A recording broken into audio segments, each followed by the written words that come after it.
8:04 de la mañana, 7:04 en las Islas Canarias. Vamos a saludar a todos aquellos que se incorporan hasta ahora a nuestra sintonía, la sintonía de Es la Mañana de Federico en el radio. Llevamos desde las 6 en punto de la mañana informándoles, ya llevamos 6 horitas y lo que nos queda por delante hasta las 12 del mediodía, a partir de las 10:15 va a estar con todos ustedes Isabel González, toda la crónica rosa, todo el entretenimiento, y la verdad es que no se lo tienen que perder porque están con el culebrón del invierno Navidades, el del torero, ya saben que se dio la fuga, que está batiendo absolutamente todos los récords de audiencia y de seguimiento.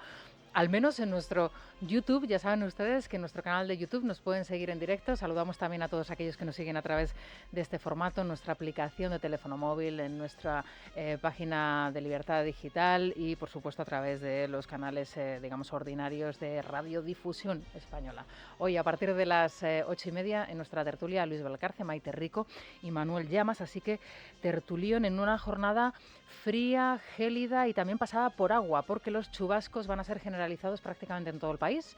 No se olviden del paraguas, no se olviden del chubasquero y de las botas, si es que tienen previsto salir de casa, bien porque tienen que ir a trabajar, bien porque tienen que disfrutar de su jornada vacacional, ojalá sea así, pero los chubascos ya les digo que van a ser generales en todo el país. Está recorriendo un frente que entró anoche desde Galicia y lo va a recorrer prácticamente la península de oeste a este, y hay alerta amarilla incluso en toda la zona del Cantábrico, en el litoral gallego, también por viento fuerte y especialmente, bueno, pues por el oleaje y por supuesto el viento, así que también precaución si están cerca del mar, en los paseos marítimos y en el litoral. A esta hora en el centro peninsular, en Madrid 6 graditos, hoy la máxima será de 12, es decir, una jornada fresquita como la de ayer, muy parecida. La máxima nacional en Santa Cruz de Tenerife, allí 24 grados, una jornada extraordinaria y una ciudad preciosa, de verdad. Mira que la conozco y que no me canso nunca de ir, pero es que cada año está mejor Santa Cruz de Tenerife.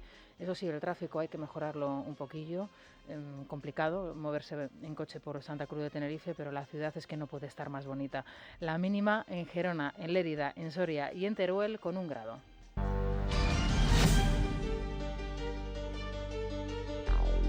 Bueno, hay algo que hacen de manera magistral, son auténticos campeones, están en la Champions, los regímenes totalitarios y las dictaduras de toda la vida.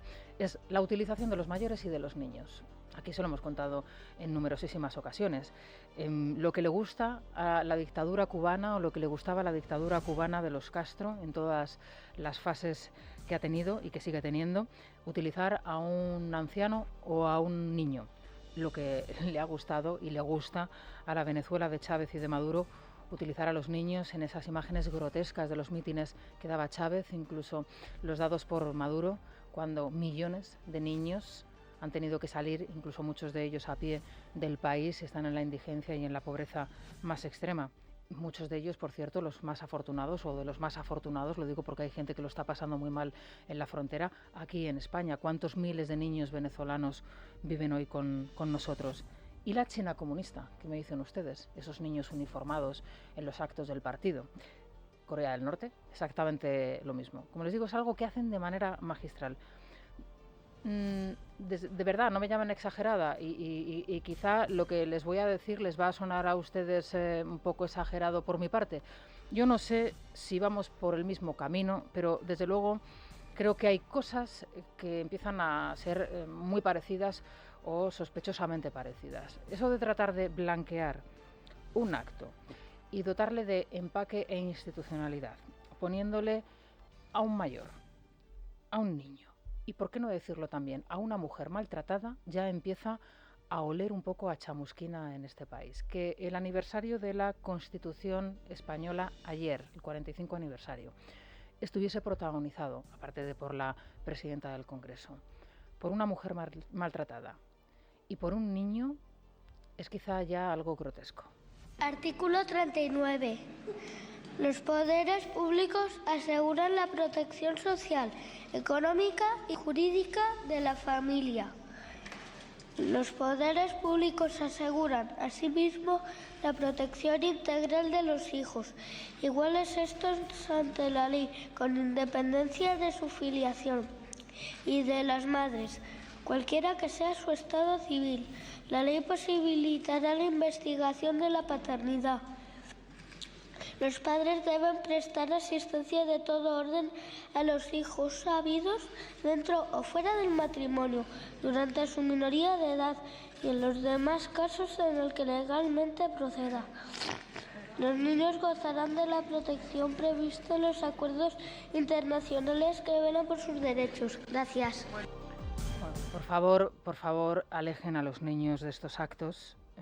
Aléjense, por supuesto, también los políticos de las escuelas, que siga siendo un espacio limpio para profesores y para niños. Hay muchas maneras, desde luego, de celebrar un evento, pero utilizar a una criatura para leer además el artículo 39 de la Constitución, le podrían haber dado el artículo 14, los españoles son iguales ante la ley, pero utilizar la figura de un pequeño para protagonizar ese momento de la celebración, como les digo, lo hacían de manera magistral los regímenes totalitarios.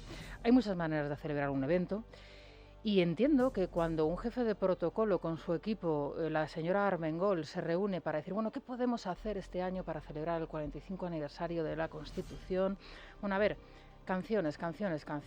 Bueno, yo si formase parte de ese gabinete, a mí la primera que se me vendría a la cabeza es esta.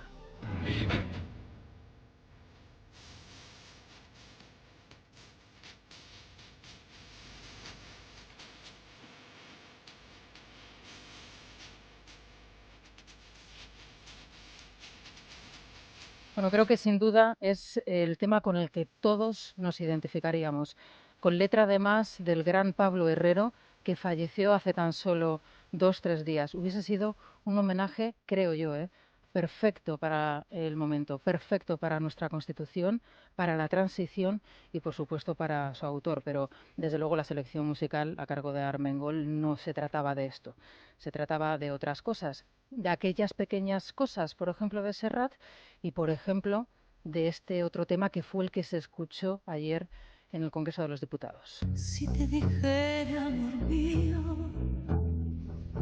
que temo a la madrugada, no sé qué estrellas son estas que hieren como amenazas, ni sé qué sangra la luna. Bueno, esta canción, Al alba de Aute, escrita para Rosa León, porque él escribía las canciones para Rosa León, es del año 75, aunque posteriormente, bueno, pues se integró años después en el disco más famoso, ¿no?, de Luis Fernando Aute, un poeta, un genio, un letrista extraordinario, y una canción que homenajeaba a los últimos fusilados por el franquismo. Bueno, él mismo lo explicaba de esta manera. La canción realmente es una canción que salió sola, porque yo en aquellos años tenía intención de escribir una canción sobre un fusilamiento.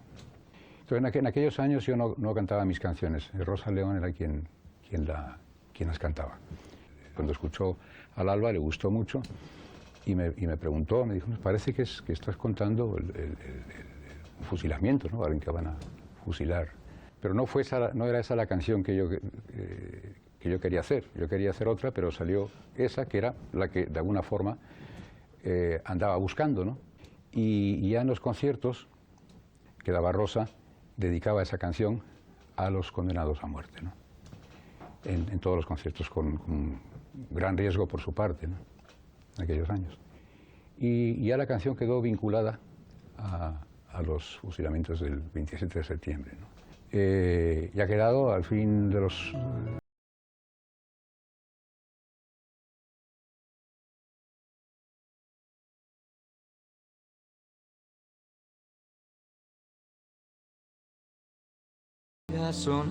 Bueno, pues si ustedes consideran que el tema extraordinario, por otro lado, era el adecuado para que sonase ayer en el Congreso de los Diputados, que era casual la elección, lógicamente no. Desde luego se puede hacer política de muchísimas maneras y se puede hacer antipolítica y se puede hacer política propia de los regímenes totalitarios también desde el Congreso de los Diputados, en la utilización de menores y con la utilización, por supuesto, también de la cultura y de las canciones.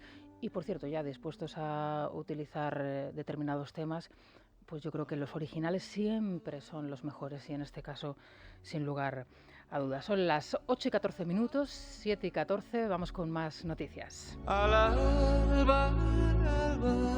Es La Mañana de Federico, Es Radio. Silvia Ribeiro, buenos días de nuevo. Buenos días, Rosana. La ley de amnistía, arranca ya la tramitación parlamentaria la próxima semana en la toma de consideración de la propuesta y comienza aquí un proceso que será rápido, pero desde luego al que habrá que estar muy atentos. Se abre entonces ese plazo de presentación de enmiendas y ojo que por ambas partes será interesante saber qué es lo que se hace. Por un lado, esa ampliación por parte de la amnistía en las enmiendas introducidas por los independentistas y por otro lado, las enmiendas a la totalidad que se esperan por parte de la oposición. Sí, el Gobierno va a introducir cambios técnicos menores, según publicó hoy Voz Populi, y el cambio de opinión del Ejecutivo sería una consecuencia de la fuerte respuesta de los jueces y de la Unión Europea a la propuesta registrada en el Congreso y también por el temor de Puigdemont a quedar excluido de la amnistía. Mientras su número 2, Jordi Turull, ha vuelto a insistir en que el acuerdo entre Junts y el PSOE abarca que los jueces ofrezcan explicaciones en el Congreso sobre el supuesto lawfare contra los separatistas y que los magistrados señalados asuman también responsabilidades. En base a ese pacto rubricado entre ambas formaciones, el Gobierno quiebra también la solidaridad territorial al perdonar a la Generalidad buena parte de su deuda con el FLA. Sin embargo, Barcelona, basándose en ese mismo principio, pide barcos cargados con agua procedentes del resto de España para hacer frente a la sequía. Bueno, y en este punto, en este momento del día, a las 8 y cuarto, nos vamos a Barcelona. Pablo Planas, ¿qué tal estás? Buenos días.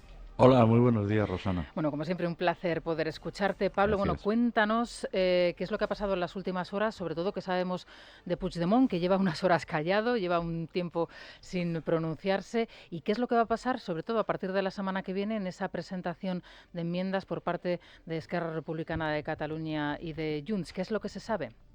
Sí, bueno, en los partidos independentistas, Esquerra y Junts, están en una competición directa por ver quién de los dos es más influyente, quién de los dos consigue arrancar más concesiones a Pedro Sánchez. Y después de la euforia inicial de haber aprobado, de haber pactado una ley de amnistía, pues se han dado cuenta de que hay errores, fallos, flecos que no están del todo cerrados y que podrían afectar a Carles Puigdemont. Se trata de la exclusión en la ley de amnistía de los delitos considerados terrorismo que no hayan sido objeto de sentencia. Ese es un agujero negro de la ley que, en fin, que corre grave peligro en el caso de una cuestión prejudicial de los jueces españoles, del Tribunal Supremo, por ejemplo, en el Tribunal de Justicia de la Unión Europea. Y lo que pretende el independentismo es ajustar de manera un poco más fina, por decirlo de alguna manera, ese artículo, el número 2 el artículo número 2, apartado C de la ley de amnistía. Después también hay una discusión en paralelo sobre el término lawfare, la persecución, supuesta persecución judicial por razones ideológicas. El independentismo pretende, por ejemplo, que de la ley se puedan beneficiar Laura Borràs, condenada por corrupción, o que esta ley impida juzgar el caso de la familia Pujol ateniendo a la presunta intención política de los jueces que han instruido la causa también vinculada a la corrupción y a las extraordinarias ganancias de la familia Pujol cuando éste presidía la Generalidad. Hay muchos flecos porque también en el Gobierno pues han reparado en que las críticas de los jueces, como decías en la introducción, pues tienen que ver con esos, no solo con el concepto general de la amnistía, ¿no?, y de perdonar o olvidar los graves delitos que se cometieron durante casi 10 años en Cataluña, sino con la exposición técnica, ¿no?, con los apartados técnicos de esa relación que según la mayoría de jueces y no pocos personajes dentro del PSOE y los independentistas, es francamente mejorable. La semana que viene, Pablo, va Pedro Sánchez al Parlamento Europeo para participar en ese pleno. Entiendo que no sería el momento adecuado para una fotografía o un encuentro con Puigdemont, pero ¿crees que puede haber algún tipo de contacto con esa delegación, digamos, más cercana del presidente del Gobierno con el prófugo fugado? Se está hablando de ello y los de Puigdemont pretenden que se produzca la foto. Es que la foto es lo único que falta, porque Puigdemont y Sánchez son viejos conocidos. La primera reunión entre ellos fue en marzo de 2016, cuando Pedro Sánchez era el líder de la oposición, recién acababa de recuperar el poder en el partido y en esa reunión y en las posteriores también hubo otra el 25 de agosto de 2017. Según cuenta el propio Puigdemont, Sánchez se mostró en fin, muy empático con las reivindicaciones de Cataluña y desde luego le afirmó con rotundidad que él pensaba que Cataluña era una nación y tenía que ser reconocida como nación. Los pactos, el pacto de investidura entre el PSOE y Junts per Catalunya no se explican sin la intervención directa de Sánchez y de Puigdemont. Pero falta esa foto que claro, teme el gobierno porque todavía Puigdemont es un prófugo de la justicia española hasta que no se apruebe, si se aprueba la ley de amnistía, y eso estamos hablando de la primavera como muy pronto, pues esa etiqueta de Puigdemont estará vigente. Claro, se puede hacer, si no es esa foto, ese posado, digamos, ese encuentro como lo hemos visto con Santos Cerdán, ¿crees a Puigdemont capaz de hacerse un pequeño Nicolás para que al día siguiente fuese, pues portada en los periódicos? Pues tú imagínate, un primer plano de Sánchez a lo mejor haciendo una declaración a la prensa y Puigdemont detrás pasando, no sé. Sí, Puigdemont mezcla audacia con ciertos tics de cobardía, pero sostiene en privado, que ha sostenido en privado durante los años más duros de su fuga, que lo único que le quedaba era la dignidad. Bueno, podría ocurrir, podría tratarse de un encuentro. Desde luego van a compartir espacio. Es decir, Puigdemont está en el gallinero del hemiciclo del Europarlamento, del Parlamento de Estrasburgo, y Sánchez ocupará el atril. Ahí, desde luego, se pueden cruzar las miradas y se van a ver, puede suceder. Necesito tu ayuda para que nos despejes dudas sobre un personaje que quizá mucha gente que nos esté escuchando recuerda, le suena, algunos directamente no le conocen, pero que creo que puede tener un papel importante en la próxima legislatura, y es José Zaragoza, que va a ser el responsable de presidir esa comisión constitucional en el Congreso de los Diputados. Necesito que a la audiencia le expliques quién es José Zaragoza y si está dotado para presidir esa comisión. José Zaragoza es un activista tuitero del Partido Socialista Catalán que, en fin, de verbo muy áspero, muy duro, que siempre ha cargado contra los independentistas hasta que, en fin, se recompuso la situación entre los socialistas catalanes y el independentismo, y después, bueno, pues que ha tenido siempre al Partido Popular y a Vox en su punto de mira. Pero es que además José Zaragoza tuvo, por ejemplo, un papel notable porque fue el que presentó a Victoria Álvarez, que fue la denunciante del caso Pujol, a Alicia Sánchez Camacho, a la entonces presidenta del Partido Popular. Estamos Victoria hablando Álvarez es la exnovia de uno de los Jordi Pujol Ferrusola, del primogénito de los Pujol, y que fue, pues, sí, en fin, la quien aportó gran parte o una parte sustantiva del material que ha servido para instruir el caso contra los Pujol. Es un hombre, Zaragoza, muy variado y con tentáculos en muchos espacios, y había pasado por una época complicada y difícil en el Partido Socialista Catalán, porque le habían castigado dentro del partido por sus formas, digamos, duras y ásperas, pero bueno, ha tenido una segunda vida en el Congreso. Bueno, y después de también escuchar al señor Puente en el Parlamento sustituyendo a Pedro Sánchez, ya yo creo que Zaragoza a su lado es un principiante. En cualquier caso, no lo va a tener fácil porque va a tener enfrente a Cayetana Álvarez de Toledo, que va a ser la portavoz del Partido Popular en esa misma comisión. Hablando del Partido Popular, por cierto, dos preguntas rápidas que te quería hacer, Pablo. Tu opinión respecto al liderazgo del Partido Popular en Cataluña. ¿Crees finalmente, o eres de los que piensa o sabe o tienes información sobre si esas conversaciones, digamos, entre Alejandro Fernández y Feijóo y la Dirección Nacional del partido se estarían reconduciendo para que Alejandro siguiese al frente del partido en Cataluña? Y por otro lado, ¿piensas que es viable ese adelanto electoral a noviembre del año que viene o no lo ves factible? Bueno, el líder del Partido Popular en Cataluña, Alejandro Fernández, ha conseguido recomponer sus relaciones con Feijóo después de un desencuentro absoluto durante el verano, mientras el PP intentaba, en fin, una aproximación a Junts per Catalunya a través de Bendodo y de González Pons, que llegó a declarar que el partido de Puigdemont era tan democrático como cualquier otro, ¿no? Ahí Alejandro Fernández puso pies en pared. Ahora las aguas se están volviendo a su cauce y crecen las opciones de que Alejandro Fernández pueda repetir.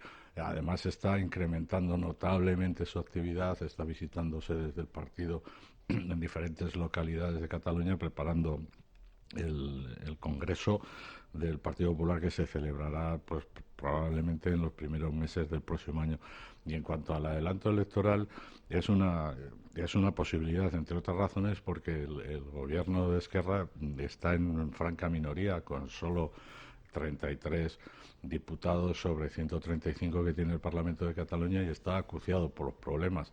Por ejemplo, los desastrosos datos del informe PISA sobre la competencia lectora y matemática de los alumnos de Cataluña, que son los últimos de España, o por ejemplo sobre el tema de la sequía del que comentaba Silvia Rivero. Es decir, aquí hay ahora mismo la amenaza de restricciones de agua pesa sobre casi 7 millones de personas de un total de 8 millones de habitantes que tiene Cataluña, y el único recurso es traer barcos con agua de otros puntos de España. Por eso están ahora apelando a la solidaridad, una retórica en la generalidad que, bueno, pues que es contraria a la línea habitual de no querer saber nada del resto de España. Entonces hay diversos problemas que pueden facilitar que al final el gobierno acabe cayendo. Bueno, pues como vemos, muchísima información, como siempre, certera. Muchísimas gracias, Pablo, por abrirnos los ojos y por despejarnos el camino con tantas dudas que tenemos encima. Muchas gracias, Pablo. A ti, gracias a vosotros. Que tengas un buen día. En Es la Mañana de Federico, la República de los Tontos, con Santiago González. Eres tonto, muchacho, tú eres tonto. Y en tu casa lo tienen que saber. Porque aquí estamos hartos de saberlo. Que eres tonto y qué le vas a hacer. Queridísimo y admirado Santiago González, ¿qué tal estás? Buenos días. Pues mira, entre bien y mejor, o sea, pero uno como no es muy ambicioso, me pues encanta. lo vamos llevando. Me encanta Muy eso de buenos echarse días. flores a sí mismo, es que me encanta, de verdad, Santiago, o sea, Mi es maravilloso. querida Rosana. Bien. Dijo Francina Armengol que es preciso desterrar el término disminuidos en el artículo 49 de la Constitución para referirse a los capacitados. Bien, pues demos ejemplo, Rosana. Estamos gobernados por una cuadrilla de discapacitados que en número de 23 tienen asiento en el Consejo de Ministros y Ministras. El primer discapacitado de España, Pedro Sánchez Pérez Castejón, hizo un llamamiento a cumplir la Constitución en su día. ¿Y qué es tal cosa? Si puede saberse. Pues muy sencillo. Consiste en que el PP facilite la renovación de los miembros del Consejo General del Poder Judicial sin empeñarse en modificar a la vez el sistema de elección de los jueces, como ofrece el PP. O sea, cumplir la Constitución es estrictamente renovar el Consejo. No vamos a caer en esa trampa. Primero renovar el Consejo y luego ya hablaremos de otras cosas, dice el portentoso portavoz socialista en el Congreso. Eso es porque aún no ha aprendido a decir ad calendas grecas. exactamente lo mismo que había dicho la demeriada ministra de Pisa, Pilar Alegría, y lo que dijo Pedro Sánchez, que quiere hablar del tema con Feijóo sin condiciones previas. Tan sin condiciones previas que ni siquiera se lo dijo a él, se lo comunicó a través de los periodistas en un corrillo sin decir nada, ni siquiera saludar al jefe de la oposición al que tenía unos pasos.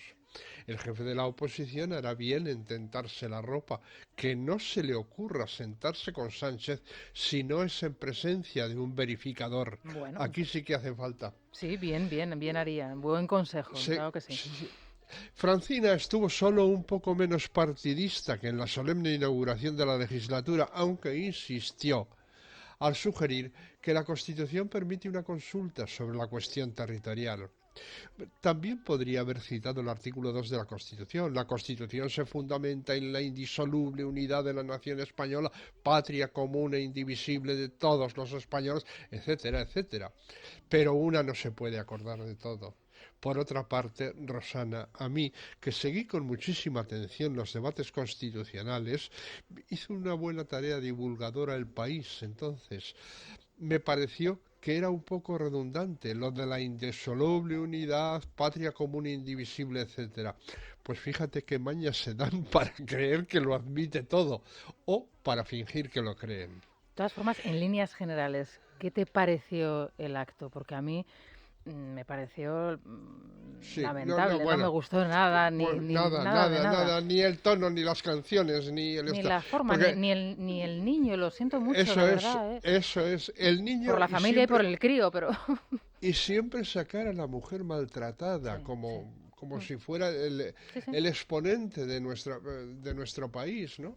La borrachuza de Palma vistió un sobrio vestido negro y dispuso que se cerrara el acto con la interpretación de Al alba por la cantante vasca María Berasate, acompañada de contrabajo.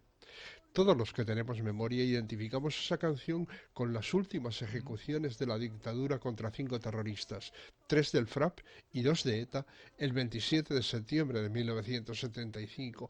¿A cuento de qué viene conmemorar el aniversario de la Constitución con esa pieza? Presiento que tras la noche vendrá la noche más larga. Quiero que no me abandones, amor mío, al alba, al alba, al alba, etc.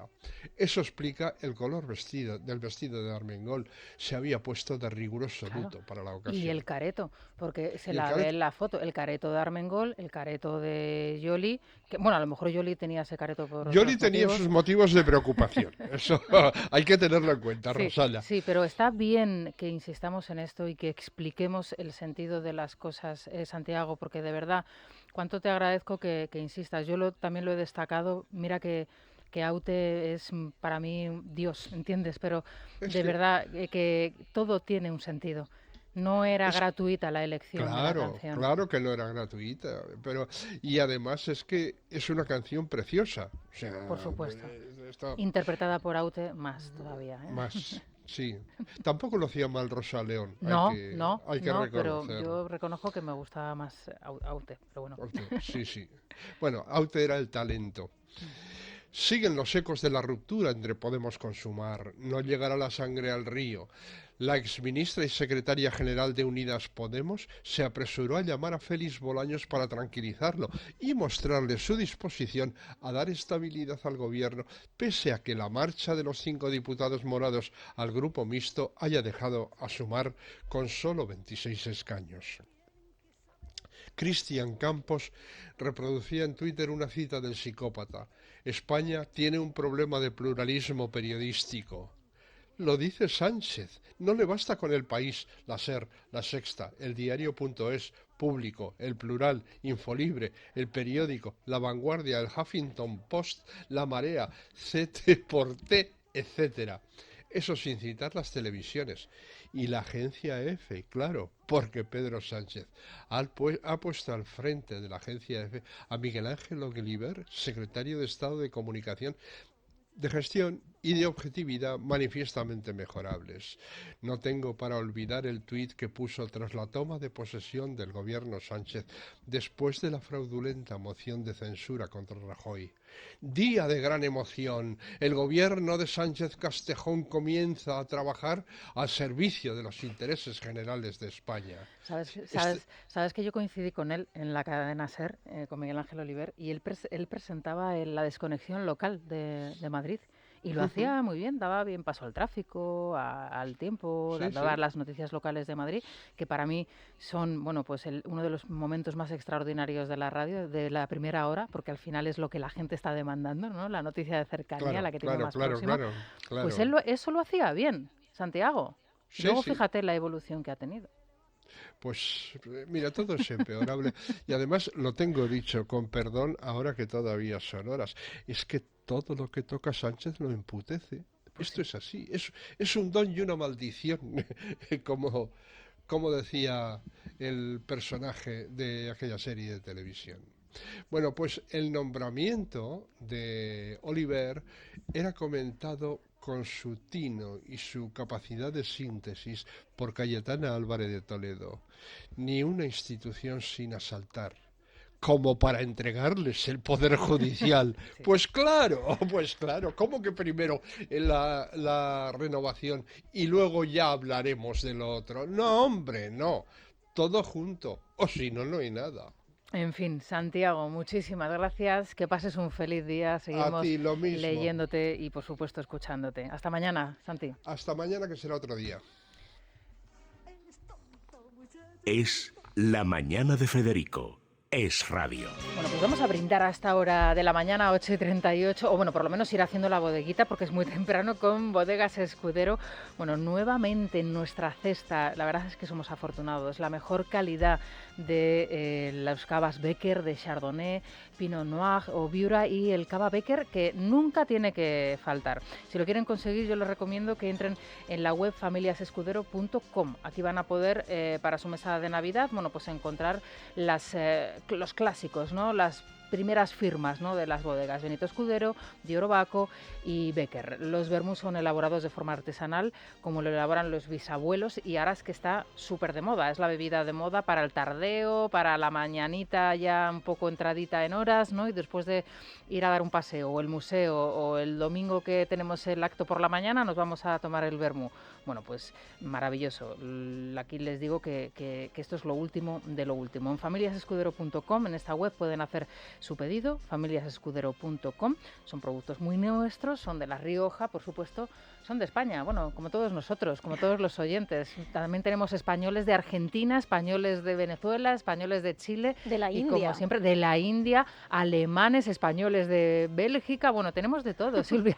Pues estamos ya pendientes del casi de tu familia ya. Ya son, si ya les conocemos por el nombre, a cada uno de ellos son muy participativos y se lo agradecemos cada día. El teléfono es el de todos los días, 648 91 92 60. Es obligado preguntar hoy qué les pareció el acto organizado por la ministra del Congreso, podríamos llamar así a Armengol ya, para celebrar el aniversario de la Constitución. Y otro asunto interesante que planteabais ahora, tú y Pablo Planas, acerca de la posible fotografía que podría darse la semana próxima en Bruselas entre Pedro Sánchez y Carles Puigdemont. Si se da esta imagen, ¿serviría para blanquearla el encuentro y la otra fotografía que busca el presidente, que es con Alberto Núñez Feijóo? ¿Serviría la una para tapar a la otra ese entendimiento, ese acercamiento, esos pactos? Pues esperamos ya las respuestas en nuestro audio WhatsApp. Bueno, y les escuchamos a partir de las 9:30, 10 menos 20 aproximadamente. Bueno, Daniel Muñoz, buenos días de nuevo. ¿Qué tal? Buenos días. Vamos a saber qué punto quiere destacar esta semana el sector bancario, que está ahí con nosotros. Pues fíjate, este lunes hemos celebrado, Rosana, el Día Internacional de los Bancos, una jornada con la que Naciones Unidas quiere subrayar el papel del sector bancario, no solo en la economía, también el impacto que tiene en la sociedad. ¿Esto en qué se traduce? Bueno, vamos a contarlo. En el día a día, con la financiación de proyectos personales y empresariales, muy especialmente enfocado a las pymes, movilizando recursos para que esos planes de vida se puedan convertir en realidad. En el año 2022, cifras, se canalizaron 482.000 millones millones de nueva financiación. Esto es un 17% más que en 2021 y para que nos hagamos una idea, son 2/3 de los fondos Next Generation para toda Europa. Solo para estos proyectos de pymes y de emprendedores. Pero es que además hay mucho más, porque está el compromiso del sector bancario para hacer frente a los retos del país, como son la despoblación o el envejecimiento de la población que tantas veces comentamos. Por ejemplo, más cifras, un 93% de municipios de más de 500 habitantes solo 500 que no tenían punto de acceso a servicios financieros. Un cajero automático, un banco. Exactamente, y que es tan útil y tan que es imprescindible. Bueno, ya lo tienen o lo van a tener en los próximos meses, y 5,6 millones de mayores se han beneficiado de las mejoras de esta atención personalizada sin dejar a nadie detrás. Unos 300.000 han recibido formación financiera en los primeros 6 meses de este año. El sector bancario siempre contigo, siempre con nosotros. Qué importante es ese momento en el pueblo en el que llega el banco móvil, ¿no? Porque te llega el banco móvil ahí, tú te sacas tu dinerito, tienes tu agente, puedes consultarle. En fin, pues me alegra saberlo, y además que se sigue insistiendo en esa ayuda necesaria a los mayores, que muchas veces les hemos puesto una serie de cortapisas, ¿no? También el tema de la digitalización, por ejemplo, también se está trabajando en ello para que ellos puedan utilizar la banca online si quieren hacerlo, y si no, el agente y en la oficina de toda la vida. Eso es fantástico. Bueno, Dani, muchas gracias. Enseguida te volvemos a escuchar con la prensa, hacemos una pausa y vamos ya con la tertulia. Es La Mañana de Federico. Es Radio.